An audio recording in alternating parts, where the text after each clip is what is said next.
बीकानेर के राजकीय महिला सुदर्शना कॉलेज के अंदर एक चिकित्सा शिविर का आयोजन किया गया है। उसमें न्यूरोथेरेपी की भी सहायता यहाँ पर इन्होंने कैंप के माध्यम से उपलब्ध करवाई है। न्यूरोथेरेपी के बारे में हम जानना चाहते हैं डॉक्टर नकुल से। वो हमें बताएंगे इसका विस्तार पूर्वक कि कैसे इसमें इलाज होता है और किस तरह के दर्द से इस थेरेपी के द्वारा राहत प्रदान की जाती है। मेरा नाम नकुल सिंह राठौड़ है। मैं एक न्यूरोथेरेपिस्ट हूँ। 6 साल से बीकानेर में प्रैक्टिस कर रहा हूँ। न्यूरोथेरेपी एक प्राचीन पद्धति है। इसमें हम बिना मेडिसिन पेशेंट को ठीक करते हैं। कुछ बॉडी के पर्टिकुलर पॉइंट्स होते हैं, कुछ ऑर्गन्स को एक्टिव करके हम लाइलाज बीमारियों का भी इलाज करते हैं। इसमें जैसे आजकल कल्चर में चल रहा है slip disc, cervical, diabetes, migraines, इन सारी डिजीज़ का हम प्रॉपरली इलाज करते हैं। जानना चाहता हूं कि आजकल की जो दिनचर्या है उस दिनचर्या के अंतर्गत हमने देखा कि बहुत से ऐसे कम उम्र के बच्चे भी इस तरह के दर्द के शिकार हैं। किसी के घुटनों में दर्द है, किसी के कमर में दर्द है, किसी के पेट में लंबे समय से। ये क्या वजह है जिसकी वजह से अनेक लोग इस समस्या से आज ग्रसित हैं छोटी सी उम्र में? देखो, आजकल की दिनचर्या बच्चों की ऐसी हो गई है कि उनको सुबह उठते ही, जैसे अपन पहले लगभग तो ये मोबाइल हो गया या सोशल मीडिया हो गया, इस पे रहते हैं। घर से बाहर बच्चे जाते ही नहीं।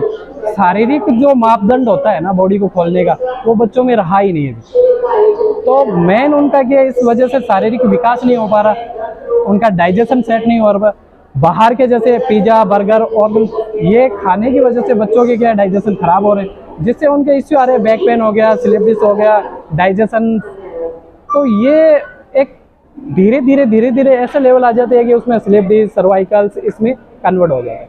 पहले तो अपन को क्या, अपन के बच्चों को डाइट फॉलो करवानी पड़ेगी।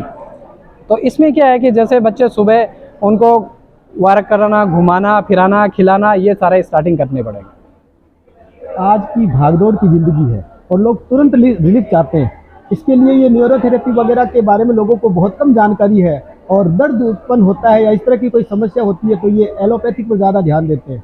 तो एलोपैथिक और न्यूरोपैथी के अंदर अगर दर्द की प्रक्रिया को कम किया जाए या इलाज शुरू किया जाए, इसमें क्या डिफरेंस है, क्या अंतर है? देखो, एलोपैथिक है ना, एक इमरजेंसी सेवा है। इसमें जैसे किसी का एक्सीडेंट हो जाता है तो न्यूरोथेरेपी कुछ भी नहीं कर पाती। लेकिन यदि हम देखे जाए तो एलोपैथिक का साइड इफेक्ट भी बहुत है और न्यूरोथेरेपी एक ऐसी पद्धति है जिसमें 0% साइड इफेक्ट है।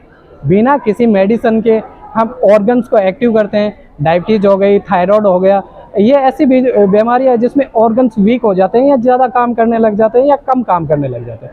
हम कुछ प्रेशर बॉडी पे डाल के इनके ऑर्गन्स को वापस एक्टिव करते हैं और वो धीरे धीरे अपना काम करना स्टार्टिंग कर देता है। और इस पद्धति की सबसे अच्छी बात है कि ये अपन की भारतीय प्राचीन पद्धति है। हो सकता है ये 200 साल पहले चल रही थी, लेकिन किसी कारणवश इसको दबाया गया, एलोपैथी को आगे लाया गया। मेडिसिन साइंस इतनी पॉपुलर हो गई कि इस चीज़ों को हम धीरे धीरे छोड़ते चले गए। आपका ये जो चिकित्सा केंद्र है वो बीकानेर में कहाँ पर स्थापित है और अब तक बीकानेर में आपने कितने इस तरह के आयोजन किए हैं? और बहुत से पेशेंट आपके पास आते होंगे, इनमें से कौन से ऐसे पेशेंट हैं जो गंभीर समस्याओं से ग्रस्त थे जिनको आपके पास आने के बाद में रिलीफ मिला है? देखो, बीकानेर में मेरा व्यास कॉलोनी में सेंटर है। मैं 5 साल से वहाँ पे प्रैक्टिस कर रहा हूँ। मेरे पास काफ़ी ऐसे पेशेंट आते हैं। सबसे ज़्यादा स्लिप डिस्क, सर्वाइकल, थायराइड हो गया, डायबिटीज हो गई, back pain, normally back pain हो गया। सबसे ज़्यादा प्रॉब्लम ये आ रही है कि आजकल मैक्सिमम 90% लोगों का डाइजेशन खराब है और हम क्या करते हैं, इस थेरेपी से वापस डाइजेशन को सेट करते हैं और धीरे धीरे बॉडी रस बनाना स्टार्टिंग करती है। आजकल के लोगों का लाइफ स्टाइल चेंज हो गया है। ज़्यादा सोशल मीडिया पे रहने के कारण जो फिजिकली एक्टिविटी होती है वो बिल्कुल ख़त्म हो चुकी है। यदि इस लेवल में रहा तो ये ऐसी बीमारियां उग्र रूप ले लेगी जिसका एलोपैथिक में कोई भी इलाज नहीं है। डॉक्टर साहब, आपका मानना है कि ये जो हमारी दिनचर्या अनियमित हो रही है, इसी का परिणाम है कि हमें आज इन तरह की समस्याओं का सामना करना पड़ रहा है? बिल्कुल बिल्कुल। तो ये जो आप डाइजेशन को वापस इम्प्रूवमेंट करवाते हैं, इस प्रक्रिया में क्या समय लगता है, कितना समय लगता है? देखो, लगभग हम थेरेपी का 3 महीने का कोर्सेज होता है। इसमें हम आपके डाइजेशन को लेके चलते हैं, नर्वस सिस्टम को लेके चलते हैं, डाइजेशन सिस्टम को लेके चलते हैं, ब्रेन सिस्टम को लेके चलते हैं। हमारा इश्यू ये रहता है कि कम खर्चे में पेशेंट को तैयार करना। किसी प्रकार की हम पैथी नहीं देते, कुछ डाइटिंग फॉलो करवाते हैं। जैसे उसको सुबह क्या खाना चाहिए, शाम को क्या खाना चाहिए, दोपहर में क्या खाना चाहिए, और सुबह वॉक करना चाहिए, शाम को थोड़ा सा वॉक करना चाहिए।